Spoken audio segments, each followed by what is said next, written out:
a podcast network.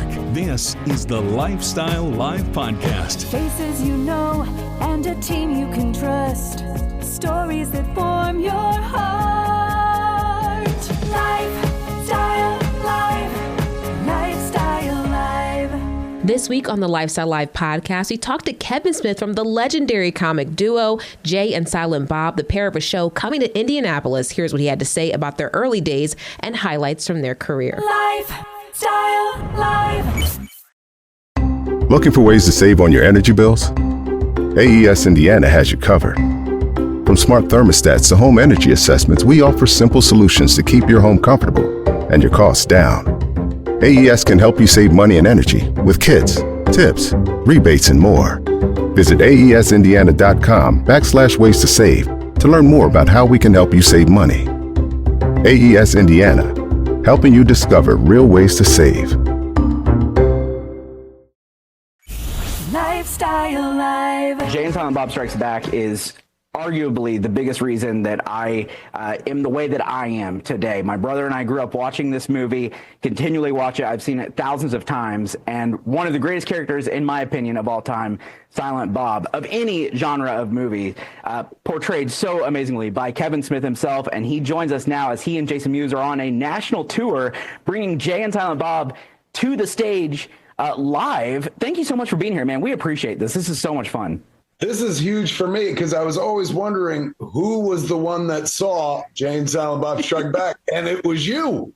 I knew I'd find you one day. Heavens, man. I'm telling you, when this movie came out and my dad showed it to me and my brother for the first time, the amount of laughter that was exuded from my body was like painful. We were laughing so much and continually so. First off, hats off to the dad that would take kids to see this movie, man. Like, yes.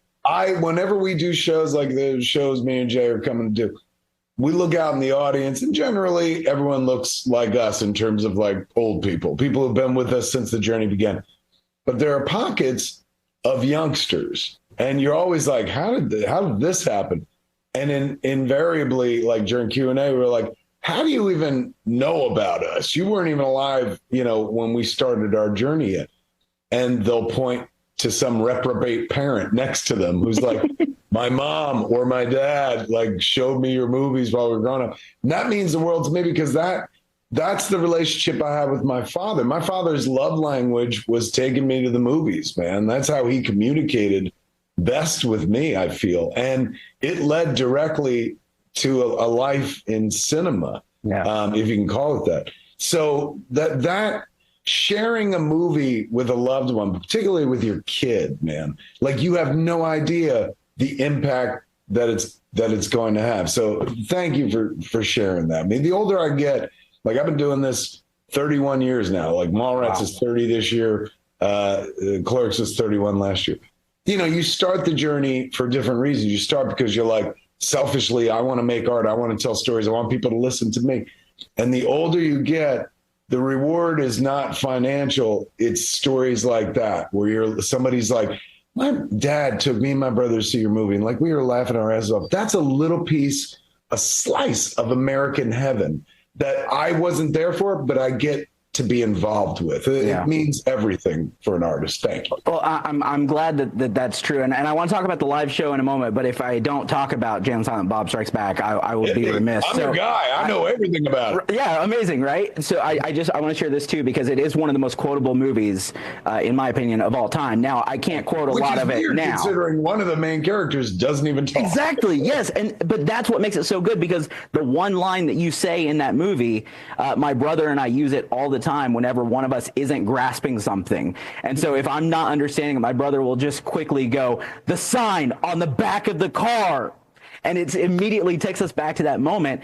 And I want to talk about your character specifically before we talk about Jason as well. But you convey so much in that movie without saying a single word. How much effort goes into that and went into that in that moment to say, we're going to tell a story without saying anything?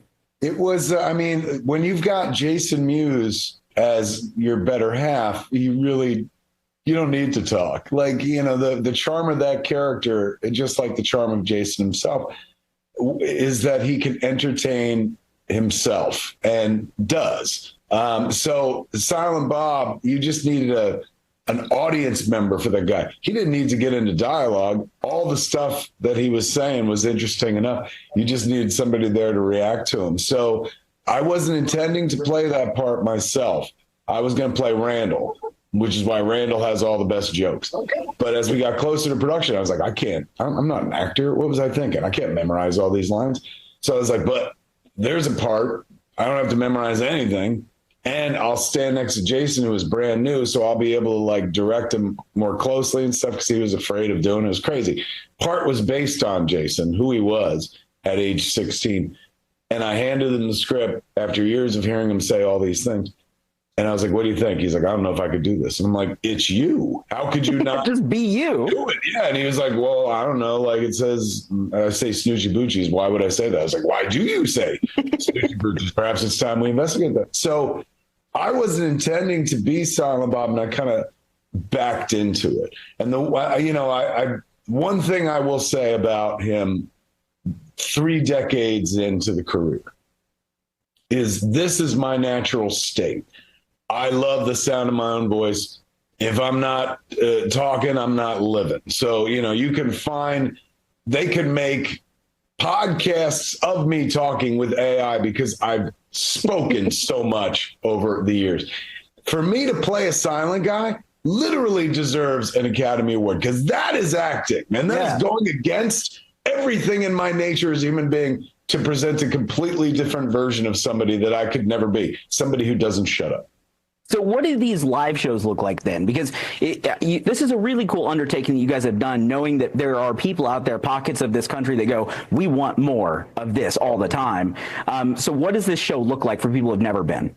We've been doing live shows together. Him and I think we're coming up on, this is the 15th year. It's as long as he's been sober, because that's why we started doing the podcast together, to keep him sober and stuff.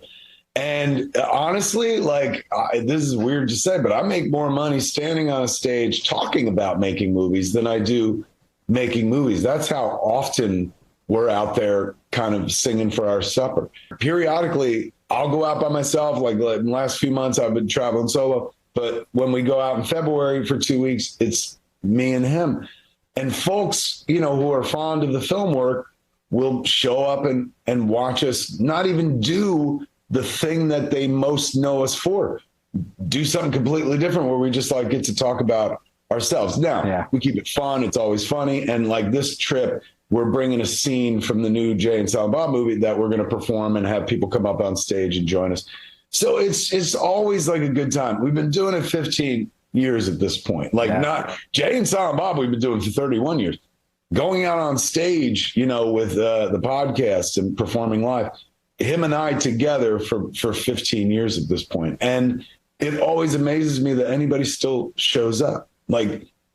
I'm always of the mind that I'm 54 and I'm half in the grave. I almost died. Yeah. Chances are the audience is dying with me. We're all getting older and stuff like that.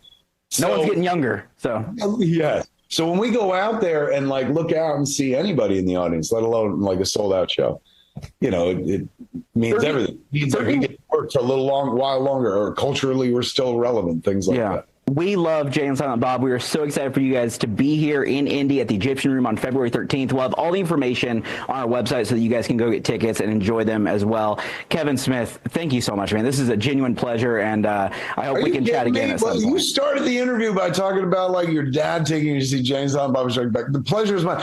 I'm going to hang this up. For the rest of the day, my wife's going to hate my guts because I'll be like, the boy in Indy, he went to see the movie with his dad. And she'd be like, I know, Kevin, I know. Thank you so much. Really appreciate you. Pleasure. Life.Style.Live. Life.Style.Live. Those lives are happening next week. For more hilarious guests and fun interviews, you can catch Lifestyle Live weekdays starting at 10 a.m. From the All Indiana Podcast Network, this is the Lifestyle Live Podcast. Thank you for listening. Be sure to follow, and subscribe to this podcast wherever you get your podcasts. And connect for even more on Facebook and at lifestylelive.tv. Faces you know and a team you can trust.